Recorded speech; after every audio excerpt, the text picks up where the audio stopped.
शर्म की बात, अफसोस होता है मुझे कि आज़ाद साहब जो है इतने झूठे साबित हुए। मैं उनसे ये उम्मीद नहीं कर रहा था। सियासत में हम एक दूसरे की मुखालफत करते आए, करेंगे भी, लेकिन कम से कम कुछ तो आप ये झूठ की सीमा रखिए। अब मैं कितने हमलों को यहाँ दोहराऊं? आज़ाद साहब के ना ये उनके मुंह से ये इस तरह के जो अल्फाज निकले ना, तो मैं शर्मिंदा हो जाता हूँ। अब नेशनल कॉन्फ्रेंस ने कितनी कुर्बानियां दी मैं गिनूं? 3,500-4 हज़ार से ज्यादा मेरे साथी जो हैं पिछले 30 साल में कुर्बान हुए हैं। कितने सारे जख्मी हुए, आज़ाद साहब भूल गए? कितने हमलों का मैंने सामना किया है खुद, चाहे वो सरनाल अनंतनाग में हो, चाहे वो क्या कहते हैं लोला वादी में हो, चाहे श्रीनगर में हो। अरे कितने हमले फारूक अब्दुल्ला साहब ने बर्दाश्त किए, गिने हम। अब ये क्या, हम अब लाशों को भी गिनने पे आए हैं कि आपके लाश ज्यादा है मेरे कम है, तो इसलिए मैं ज्यादा जो है देशभक्त हूँ। अरे नाब आज़ाद साहब, ये घटिया सियासत मत करिए।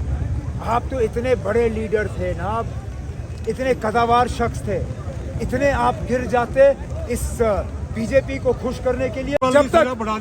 जब तक आज़ाद साहब को मिनिस्ट्रियां मिल रही थी तब तक उनको कोई बर्बादी नजर नहीं आ रही थी। जब तक फारूक अब्दुल्ला साहब उनको राज्यसभा भेज रहे थे तब तक उनको कोई बर्बादी नजर नहीं आ रही थी। उनको बर्बादी अब नजर आती है जब उनको ना राज्यसभा भेजा गया, ना कोई और टिकट दी गई। मैं माफी चाहता हूँ ना अब ये कहते हुए, मुझसे उम्र में काफी बड़े हैं लेकिन खुदगर्ज साबित हुए, मतलब खुदगर्ज निकले जनाब गुलाम नबी आज़ाद साहब। मैं इंडिया अलायंस की मदद कर रहा हूँ और शायद मुझे इतनी मदद करने की जरूरत नहीं पड़ती अगर यहाँ पे बीजेपी की मदद करने के लिए गुलाम नबी आज़ाद साहब नहीं निकले होते। जिस बीजेपी ने जम्मू कश्मीर को तहस नहस करने में कोई कसर बाकी नहीं रखी, जिस बीजेपी ने मुसलमानों के तहत जो रवैया अपनाया है वो हम भूल नहीं सकते, जिस बीजेपी ने गाजा में कत्ल गारत को रोकने की कोई जो है उन्होंने कोई गुंजाइश नहीं रखी, उन्होंने कोई कदम नहीं उठाए। ये मतलब अब वो क्या कहते हैं सिविल कोड के मामले पे अब लोगों को यहाँ पे अलहदा करने की कोशिश कर रहे हैं। ये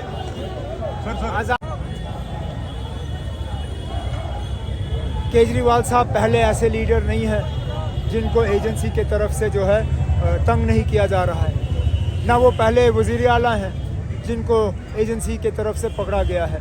इससे पहले हमारे झारखंड के चीफ मिनिस्टर जो हैं वो भी ऑपोजिशन के रहे, उन्हें भी इस तरह की चीज़ों का सामना करना पड़ा है।